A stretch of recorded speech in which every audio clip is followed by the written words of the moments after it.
నమస్తే, welcome to Divyadarshini. నేను మీ లక్ష్మి. భోగాపురం అంతర్జాతీయ విమానాశ్రయం ప్రారంభానికి సర్వం సిద్ధమైంది. ప్రధాని నరేంద్ర మోదీ ఈ రోజు అత్యాధునిక సౌకర్యాలతో నిర్మించిన కొత్త విమానాశ్రయాన్ని జాతికి అంకితం చేయనున్నారు. ఈ చారిత్రక ఘట్టాన్ని అత్యంత ప్రతిష్టాత్మకంగా నిర్వహించేందుకు ఆంధ్రప్రదేశ్ ప్రభుత్వం భారీ ఏర్పాట్లు చేసింది. 2015లో ఆనాడు ప్రధానమంత్రిగా ఉన్న నరేంద్ర మోడీ గారి నాయకత్వంలో ప్రకటన చేశాం.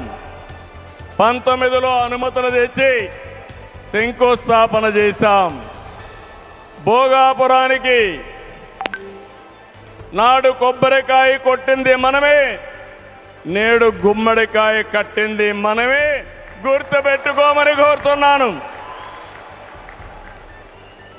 ఈ 2 ఏళ్లలో ప్రధానమంత్రి గారి సహకారంతో ఉత్తరాంధ్రలో 189 ప్రాజెక్టులకు సంబంధించి 6,13,00,000 పెట్టుబడులు.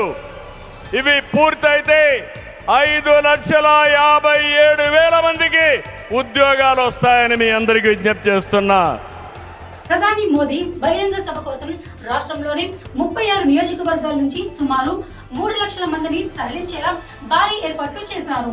భోగాపురం పరిసర ప్రాంతాలన్నీ జన సందోహంతో కిక్కిరిసిపోయాయి.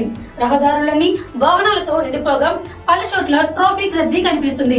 ప్రధాని మోదీ కూడా ఈ చారిత్రక ప్రారంభోత్సవంపై ముందుగానే ప్రత్యేక సందేశం విడుదల చేసి ఉత్తరాంధ్ర అభివృద్ధికి భోగాపురం విమానాశ్రయం కీలక మైలురాయిగా నిలుస్తుందని పేర్కొన్నారు.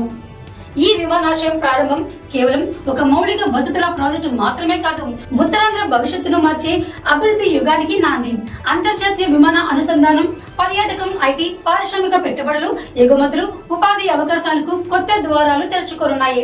ఉత్తరాంధ్రను ప్రపంచంతో అనుసంధానించే ఈ చారిత్రక ఘట్టం రాష్ట్ర అభివృద్ధి గమనంలో మరో మైలురాయిగా నిలవనుంది. దివ్యదర్శిని న్యూస్ ఛానల్ సబ్స్క్రైబ్ చేయండి.